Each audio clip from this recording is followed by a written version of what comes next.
Hey there, folks. When Texas was first being settled around a bit late in the 1600s, it turns out that there were several countries that were interested: England, France, Spain. And it turned out that Spain and France were especially competitive because word got out that LaSalle had traveled to the Texas area, built that settlement. And of course, word got out that something may have happened to that settlement. So the Spanish were very curious. What they did was they decided to go ahead and travel to the area where they understood the settlement to be and try to find it. Well, they had some trouble because remember, it was almost destroyed. It was destroyed because of Indian attacks, and it was also destroyed because of disease. And remember, 5 of the children were taken hostage and finally found. So it was a question as to where was it. First time around, they couldn't find it. It was uh, Damien Massenet was a Catholic priest and went with another gentleman named, get the name real quick for you, Alonso de Leon, went to find it. Now, they eventually did find the settlement, and after they traveled, they realized how much they liked Texas. And so they were convinced that Spain really needed to settle that area. And so what they did was he went back and told his leader, we need to sell this. And so they then came back. He went with the governor. He brought the governor with him. And it was in early 1690, De Leon Massa returned to Texas with several missionaries and about 100 soldiers. Arriving in the land of Tejas, the Spanish claimed the region for their king. They then picked a site west of the Neches River. The Spanish set to work building a mission. After only a few days, they finished building San Francisco de los Tejas. San Francisco de los Tejas. Now remember, this was not San Francisco, California. This was down by the Gulf of Mexico, closer to the Gulf of Mexico. So anyway, they sold this mission. And what they decided to do was both the Tejas and the missionaries were hopeful about the mission's future. In 1691, Father Massenet returned to the mission with Domingo Terran and Del Rios. Oh, I should mention to you also that De Leon and Father Massenet soon returned to Mexico, leaving 3 missionaries and 3 soldiers at the mission. 3 missionaries and 3 soldiers. Apparently that's what they had, just 3 people each, 6 people total. Not a lot of people, but that seems to be what they say. I'm not really sure why it says 100 soldiers went with them, but they left 3 and 3, okay? So then in 1691, they returned to the mission with Domingo Terran de la Rose, the first governor of Spanish Texas. Disputes arose, as always seems to happen. You got 2 people trying to go on a journey and try to find stuff. It's always an argument, right? Well, that's what's going on here. The 2 were disputing with each other. And as a result, the 2 men, however, created tension between the missionaries and the government. In other words, the missionaries were there for a spiritual reason. The government was there for their own reason. And so they kind of clashed because of the fact the people were there to do ministry. They wanted to reach people with the Catholic faith. So it wasn't too good that the 2 leaders, the Spanish leader and governor and the priest, were at each other's throat, Massenet. So the tension grew worse as droughts and floods ruined the mission's crops. They were having problems with crops, the ruining of the crops and the droughts. So what happens, and then blaming them, and then, of course, after discovering,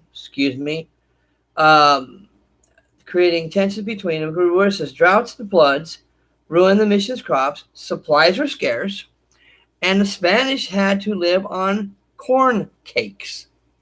Corn cakes. I don't know what that looks like, folks. Corn cakes. The Tejas at the mission ate cow skins to survive. So they were having problems with food, right? The Spanish became even more discouraged at discovering that the Tejas did not want religious instruction. You see, the people that they were there that went over to Catholicism weren't interested. They didn't care. And so they were trying to win them over, and it didn't matter. They didn't want to have anything to do with it. That kind of kills your incentive, right? So anyway, they didn't want to release destruction. After an outbreak of disease, the Tejas turned on the Spanish, blaming them for bringing the deadly disease. Okay, so here they go. Excuse me, a disease breaks out. What do the Tejas do? They blame the Spanish. So they say, well, it's time to leave. And they do. Well, don't get me wrong, folks. Even though you have a setback like that, things eventually get back. Well, that's what happened. A little later on, it's a few years later, and a priest, another Catholic priest named Hidalgo, said, you know what? I don't know. I'm not totally satisfied with how this worked out. And says, after the failure of San Francisco de los Teos, Spanish loyalty ignored East Texas for more than 20 years. Several missionaries were not happy with that policy. Among them was the Franciscan father, Francisco Hidalgo. Years before, he had served at San Francisco de los Teos. After it was abandoned, Father Hidalgo helped found the San Juan Bautista mission along the Rio Grande. But he was not content there. He wanted to return to East Texas and work with the local American Indians. He repeatedly asked Spanish officials to reestablish the Tejas mission, but they refused. Okay, so his Spanish folks didn't want to go back. So what did he do? Well, that's where the French come in. How about this? You got a priest that wants to go back. Yeah, it was a failure earlier. Tejas, San Francisco de los Teos was a disaster because of everything that happened there. But this man was just not satisfied with that. So what did he do? He writes a letter to the French government. You say, why French? Because he knew the French wanted to sell this place too. He can't get the Spanish people to do it. So he said, okay, you don't want to help me? I'll go to the French. This is what happens. He says, Father Hidalgo eventually looked elsewhere. He wrote a letter asking the French governor of Louisiana to help build missions in East Texas.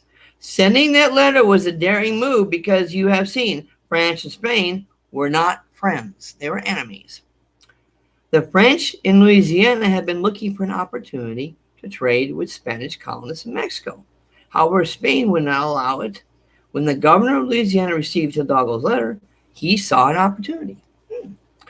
He said in 1713, he sent the explorer Louis Jean Chiraud de Saint Denis. And I don't know if I'm going to write it down or not. I might go ahead and write it down, I guess. Wasn't going to, but Louis, and then, Louis, Juchiru Saint Denis. Okay, D. Saint Denis. So Louis Juchiru D. Saint Denis. That guy. Louis Juchiru D. Saint Denis. They sent him, to do some exploring. He said, okay, I'll go. So he goes. He does some exploring. And what does he do? In 1713, they call him St. Denis for short. Headed north first. In 1713, he built a trading post near the Red River that grew into the town of Natchitoches. Not Nacogdoches, Natchitoches. Let me see if I can write that down for you. Natchitoches. I think that's got the right spelling. You got Natchitoches, okay? Natchitoches, Louisiana. Natchitoches, Louisiana. That's where he built it. Natchitoches, Louisiana. Anyway, so he builds that, right? He then decides to travel to Texas. He's wanting to go. He's been wanting to go there anyway. He goes to Texas and he meets a guy named Diego Ramon. He gets arrested. He gets taken to a court or to a presidio, and he finds this guy Diego Ramon, treats him well. The guy walks him, makes him feel good. Of course, he obviously has orders to do that. The higher ups say, make sure if you get a Frenchman come here, make him feel good. He was he was encouraged to date the guy's granddaughter. How about that, huh? They really wanted to make him feel good. So anyway, Ramon sent Denis to Mexico City to meet the viceroy. And so he goes to the viceroy and then tells him his plans. And of course, St. Denis is being very open about we want to get Texas, right? Well, so do the Spanish. So what do? They're clever. Watch what happens. So to protect their claim in the region, the Spanish decided to build new missions in East Texas. These missions were to be located near French territory. This would allow soldiers stationed at the missions to monitor French activity. Father Hidalgo was one of the priests chosen to set up the missions. So what happens? The expedition to establish the new missions was led by Domingo Ramon, son of the commander of Juan Batista. Although he was a Frenchman, St. Denis was hired as the expedition guide. Ha! Denis gets his way anyway. He gets in there somehow, right? So, in addition, the expedition included Spanish priests, soldiers, and civilians. Some of the soldiers also brought their wives. These women were probably the first female Spanish settlers. These women were probably the first female Spanish settlers in Texas. Besides necessary supplies, the Spanish also brought gifts for the Tejas who lived in the region. In late 1716, the settlers arrived in East Texas, where the Tejas warmly received them. A priest described the meeting as a beautiful experience. And so they, with Father Hidalgo, sailed at his mission. The religious leadership of the expedition fell to another Franciscan, Father Antonio Margel de Jesus. Assisted by St. Denis and the Tejas, the Spanish under Margel established more missions in Texas. Blah. Both worked together to get some settling going on here. Boy, and you thought it was boring here in Texas, right? All right. Anyway, you see what we're talking about? Spanish want to settle here, but they got really discouraged because they couldn't find a settlement, the La Salle settlement at first. But they found it eventually, and they came back. No, we don't want to deal with it. They said, yeah, they went ahead, and what they didn't want to deal with it. Well, actually, they settled. Hidalgo went ahead and settled that one mission. It was a disaster because of the disease and hunger and everything. And they said, no, we're not going to go back. And Hidalgo was just not happy. He wanted to go. And so what happens? He sends a letter to France, and that's where you get Denis, and then he gets the thing going again. Pretty cool, right? Talk to you later.